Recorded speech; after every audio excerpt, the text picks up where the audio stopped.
नमस्कार, जय श्री राम। बहुत स्वागत आप सभी का। श्रावण मास में बहुत सी ऐसी खास चीजें हैं जिसका ध्यान हमें रखना चाहिए, क्या करना चाहिए, क्या नहीं करना चाहिए। कई बार क्या होता है कि हमने बहुत अच्छे से पूजा पाठ की, कुछ उपायों को भी किया, लेकिन पूरी तरह से फल नहीं मिल पाया क्योंकि कुछ खास चीजें हैं जिनका ध्यान रखना जरूरी होता है। इसी बारे में इस वीडियो में चर्चा करेंगे कि कुछ ऐसी खास बातें हैं जिनको हमें नहीं करना और कुछ ऐसी चीजें हैं जिनको हमें जरूर कर लेना चाहिए, जिससे की गई किसी भी पूजा का फल जो है वो आपको पूरी तरह से मिले। सबसे पहले बहुत जल्दी से डिस्कस करेंगे कि क्या नहीं करना या शिवलिंग पर क्या चीजों को अर्पित हमें नहीं करना चाहिए, शिव जी पर क्या चीजें नहीं चढ़ाई जाती हैं। सबसे पहले बात करेंगे कि इस सावन में 4 सोमवार पड़ेंगे। किसी किसी सोमवार में कई बार 5 सोमवार भी पड़ जाते हैं, लेकिन इस बार 4 सोमवार रहेंगे। इन चारों ही सोमवार का व्रत आप जरूर करें। ऐसा बिल्कुल ना करें कि आपने एक व्रत को किया और दूसरे को छोड़ दिया, कुछ इंपॉर्टेंट काम आ गया, आप कहीं आउट ऑफ स्टेशन चले गए या आप किसी और वजहों से आपने उस व्रत को स्किप किया, फिर तीसरा कर लिया।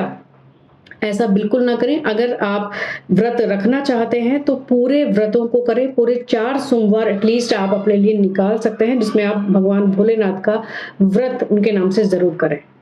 शुरुआत करना चाहेंगे तो पूरे चारों के चारों सोमवार का व्रत आप जरूर करें।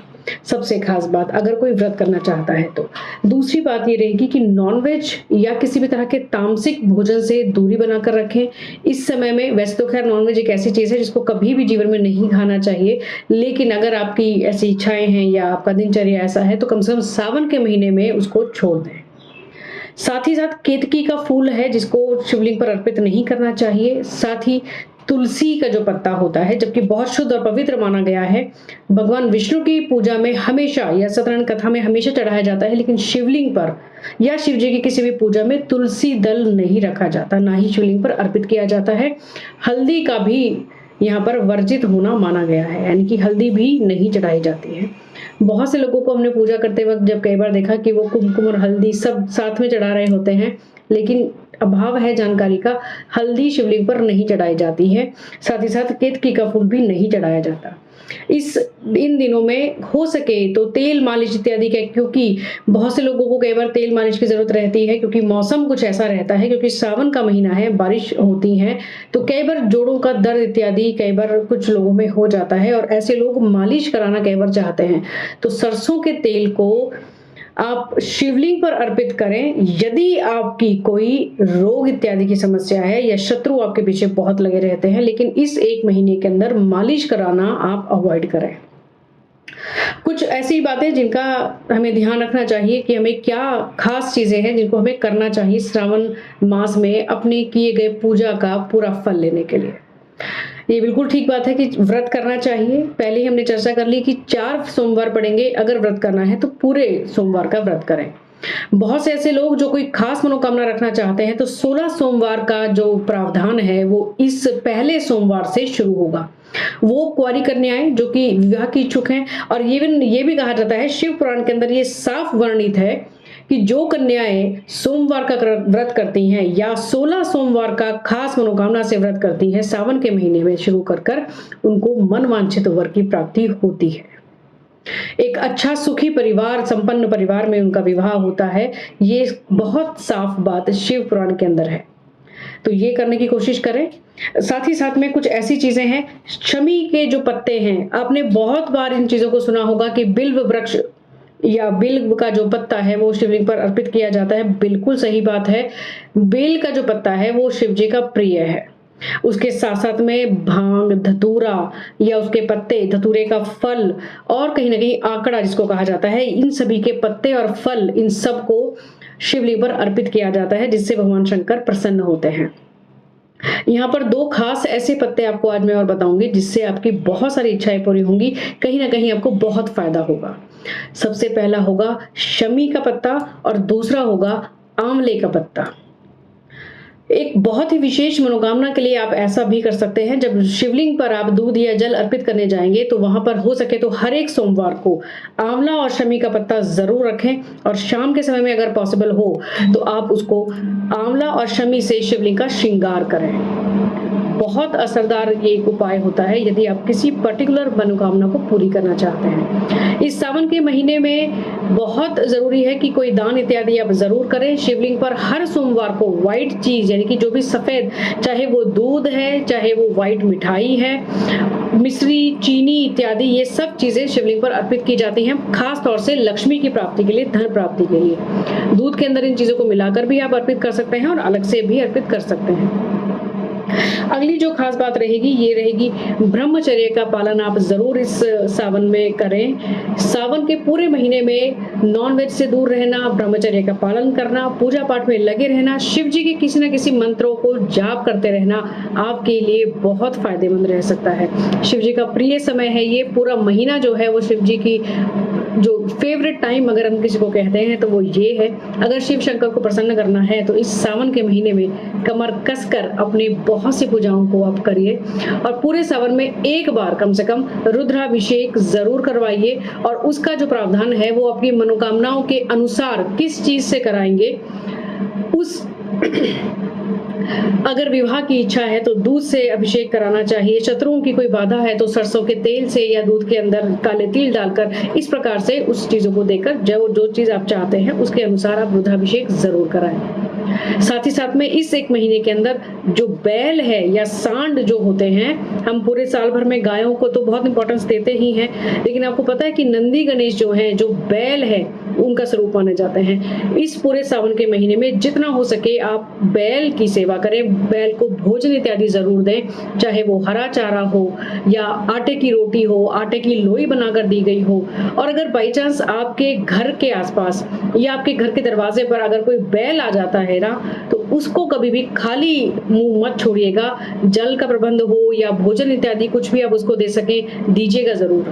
व्हाइट मिठाई कोई आप उसको खिला सके, कोई फल फ्रूट आप खिला सके तो ये बहुत शुभ संकेत है। अगर कोई सांड या कोई बैल आपको या तो रास्ते पर नजर आ जाए और अगर आपके घर के आसपास आए तो बहुत ही शुभ हो जाए। इस पूरे सावन के महीने में शिव पुराण का पठन करना यानी कि उसको पढ़ना या शिव पुराण बहुत से लोगों में वितरित करना, बांटना, जिससे वो लोग भी प्रेरित हों और वो उसको पढ़ें। या शिव जी के बहुत से ऐसे मंत्र हैं जो कि बहुत इजी भी हैं। अगर कोई भी आप मंत्र नहीं जानते तो कम से कम ओम एक एकाक्षरी मंत्र है जिसको आप रोजाना जरूर किया करें। ओम नमः शिवाय जो कि बहुत आसानी से उच्चारण कर सकते हैं, इसका मंत्र जरूर आप उच्चारण करें। अगर किसी भी रोग से आप पीड़ित हैं तो इस सावन के पहले ही दिन से महामृत्युंजय मंत्र को आप ले लें और आगे तक इसका जाप कम से कम दिन में 108 बार जरूर किया करें। इस सावन के महीने में आप अगर पॉसिबल हो आपके लिए तो रुद्राक्ष धारण जरूर करें। ये कोई भी रुद्राक्ष, ये भी आपकी इच्छा के अनुसार हो सकता है। अगर आपको स्वास्थ्य के लिए चाहिए, आपको विवाह के लिए चाहिए, आपको संतान के लिए चाहिए, रुद्राक्ष एक ऐसी चीज है जो शिव जी का प्रिय वस्तु कहलाई जा सकती है। हम सभी को पता है कि उनके अश्रुओं से इसकी उत्पत्ति हुई है।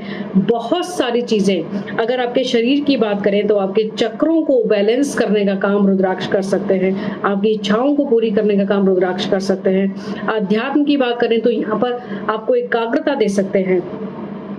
विवाह की बात करें तो गौरी शंकर रुद्राक्ष जो है ये आपके लिए बहुत इफेक्टिव रह सकता है। महिलाओं की बात करें तो बहुत तरह के रोग में रुद्राक्ष को पहनना अच्छा आपके लिए रह सकता है। तो पॉसिबल हो तो अपनी आवश्यकता अनुसार रुद्राक्ष धारण जरूर करें। अगली एक और बात जरूर ध्यान रखें, नाग पंचमी भी इस सावन के महीने में पड़ेगी और उस दिन नाग देवता पर भी आप काले तिल, दूध, जल इत्यादि जो भी कुछ अर्पित करना चाहें वो जरूर करें। इस सावन के महीने में यदि आप पशु पक्षियों की, जीव जंतुओं की और खास तौर से नाग देवता की, और साथ ही साथ एक और खास इंपॉर्टेंट बात, जो जल में रहने वाले जीव जंतु हैं जैसे मछली है, वहां पर रहने वाले सांप इत्यादि हैं, और जो भी कछुआ वगैरह जो भी जीव जंतु पानी में रहते हैं, इनको यदि आप आटे की बनी गोलियां देते हैं, आपके कुंडली के अंदर यदि काल सर्प दोष बना होगा तो आप यकीन मानिए इसमें बहुत ज्यादा गिरावट आती है। इसके जो नेगेटिव इफेक्ट हैं वो बहुत ज्यादा कम हो जाते हैं। बशर्ते कि आप किसी भी चीज को श्रद्धा से करें, पूरे विश्वास के साथ करें कि अगर आप ये काम करेंगे तो आपके लिए कुछ ना कुछ बेनिफिट जरूर होगा। बिना किसी स्वार्थ के भी कई बार हमें कुछ बहुत सी चीजों को करना चाहिए, दूसरों के आवश्यकता के अनुसार, दूसरों के किसी की भलाई के लिए भी करना चाहिए। प्रकृति सब चीजों को देखती है और उसके अनुसार आपको भी फल मिलता है। काल सर्प दोष से लोग अगर कोई भी जो पीड़ित हो, उसको ये बात हमेशा ध्यान रखनी चाहिए कि जब भी आप शिवलिंग पर जल या दूध अर्पित करें या किसी भी तरह से आप रुद्राभिषेक करें, तो साथ में नाग देवता पर भी वही चीज सेम अर्पित आप जरूर करें। कुंवारी कन्याएं खास तौर से ध्यान रखें, या कहा जाए तो जो अगर जातक हैं, जो मेल मेंबर्स हैं सोसाइटी के, अगर वो भी जो लड़के हैं जो शादी के इच्छुक हैं और शादी में बाधाएं आ रही हो, तो माँ गौरी पर चुनरी और श्रृंगार जरूर अर्पित करें। और इस मनोकामना के साथ आप उनसे ये विनती जरूर करें कि आपको भी एक सुयोग्य वर की प्राप्ति जरूर हो। लड़के भी ये काम कर सकते हैं। शिव जी और माँ पार्वती पर एक गठबंधन की तरह से एक पीले धागे को लपेटा जाता है और अपनी मनोकामना, अपनी इच्छा वहां रखी जाती है कि जैसे आपका दाम्पत्य है वैसा ही दाम्पत्य हमारे जीवन में भी बना रहे। ये बहुत विशेष चीजें हैं जो कि कई बार हम सुनते भी हैं लेकिन ध्यान नहीं देते, या कई बार हमें समझ में ही नहीं आती, या हमने कहीं सुनी नहीं होती कि इन चीजों को भी करना चाहिए। सावन खास तौर से एक ऐसा महीना है, इस बात को हमेशा ध्यान रखिएगा। हर सावन में बहुत सारी इच्छाएं आपकी इस समय में पूरी हो सकती हैं, बशर्ते कि आप कुछ चीजों को समझ कर जरूर करें। अगली जो एक बात रहेगी, साथ साथ में मदार और आंकड़े का फूल शिव जी का बहुत प्रिय है, इसको भी आप किसी भी पूजा में जरूर अर्पित करें। तो ये बहुत सारी ऐसी चीजें हैं जिनका हम ध्यान रखकर अगर इस सावन के महीने में भगवान शंकर को मनाने की कोशिश करें, उनको खुश करने की कोशिश करें, तो बहुत सारी चीजें आपको बहुत आसानी से मिलेंगी। और एक खास दिन बीच में जरूर आएगा, उसके बारे में जरूर चर्चा करेंगे क्योंकि वीडियो बहुत लंबी हो जाएगी, इसलिए दूसरे किसी वीडियो में चर्चा करेंगे कि एक ऐसा खास दिन होगा, अगर पॉसिबल हो तो उस दिन आप रुद्राभिषेक या कोई और खास उपाय जरूर करें। आज के लिए आज्ञा दीजिए, बहुत जल्दी दूसरे वीडियो में आपसे मुलाकात होगी कि वो खास दिन कौन सा होगा और उस दिन ऐसा खास क्या है और कौन से उपाय आपको करने चाहिए। आज के लिए आज्ञा दीजिए, नमस्कार, जय श्री राम, जय शिव शंकर।